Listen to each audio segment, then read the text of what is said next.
Sa mga first time nga dyan na mag-a-abroad, itry nyo po yung kabsa na ito. Paano ko nasabi na para sa mga first timer ito? Dahil po napi-play safe tayo dito. Ang ibig sabihin ko po sa play safe ay paniguradong luto yung manok natin. Opo, kasi naranasan ko rin po maging first timer at hindi ko po alam kung paano gumawa ng kabsa. At ngayon nga po, ituturo ko sa inyo ang pinangalanganan kong Kabsa Play Safe. Oo, diba? May naisip na naman ako. Hindi ko po ito recipe, pero ituturo ko po sa inyo kung paano gumawa ng kabsa na hindi tayo mapapagalitan ni amo. Una ko nga pong ginawa, nilaga ko yung manok natin ng 25 minutes, tapos nilagyan ko siya syempre ng pampalasa at pampaaroma niya para makuha yung lansa-lansa. Sibuyas, cinnamon, cardamom, asin, laurel, at mismar. Nung lumambot na po nga ang ating manok, hinango ko na nga ito at papalamigin natin ng konti kasi gagawa tayo ng sauce niya. Hot sauce, lemon, olive oil, tomato paste, at asin lang ilalagay natin at ihalo-halo na natin. I-set aside ko nga lang dyan kasi gagawa pa tayo ng rice. White kabsa nga pala itong gagawin natin, kaya white yung rice natin. Kailangan ko dyan ng semna, isang klase yan ng oil dito sa Middle East. Tanungin nyo na lang si amo nyo kung ano yung semna. Masarap kasi ito at mas malasa, sa palagay ko lang. Nilagyan ko lang yan yung sibuyas, bawang, laurel leaves, at saka cinnamon stick, dried lemon, saka ko hinalo-halo. Nang lumabas na ang aroma, nilagay ko na rin asin, paminta, kamon, at saka barat. Naglagay na rin pala ako dyan ng magic honor cube. Hindi ko lang napakita sa video. At haluin lang po natin yan na maayos na kumapit yung mga ingredients natin sa ating kanin. Saka ko na nga nilagay yung sabaw ng ating manok o yung pinaglagaan ng manok. Ito talaga yung gustong-gusto ng mga Arabo, yung pinaglagaan ng manok or chicken broth ba tawag doon,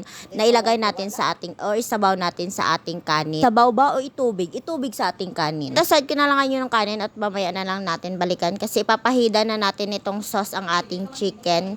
Yes po, ipinapahid ko na lang po dyan isa-isa yung sauce ng ating chicken kasi ito po ay magiging silbing pangpapalasa niya ulit. Marami po talagang uri ng kabsa dito sa Middle East. Kaya kung nagtataka kayo, itong white kabsa nga itong naluto ko ngayon. Mas prefer ko nga na i-air fry yung chicken kaysa i-oven kasi nga mas gusto ko yung medyo crispy yung balat ng ating chicken at juicy yung sa loob niya. So i-air fry lang natin yan ng mga 8 minutes sa taas at 6 minutes sa baba. Balibak-liktarin nyo na lang po para maluto siya ng maayos at maging juicy yung ating chicken. Nilagyan ko pala yung foil sa ilalim para hindi po malaglag yung mga oil niya at masarap yan. At luto na nga po yung ating rice. Nilagyan ko lang yan ng saffron para pampakulay sa ating chicken. Puti talaga yan. Yellow lang yung sa aking cellphone kasi alam nyo na, luma. At saka baka naman, ay, just lang, may babash na naman tayo. So nilagyan ko lang yan ng saffron and then kukunin ko yung nilagyan ko ng part ng kanin na may saffron. Tapos ilalagay na natin sa hafida.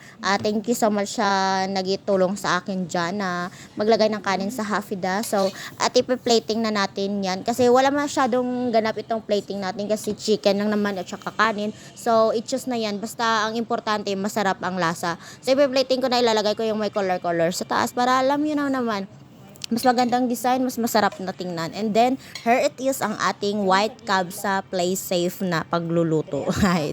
Andun pa rin yung play safe. Basta ito masarap talaga to at tasted improvement ko na ito. Kaya, itry niyo na rin. Baka masarapan na rin si amo nyo. So, yun lang. Thank you so much sa panonood. And bye. Don't forget to share my videos. Bye.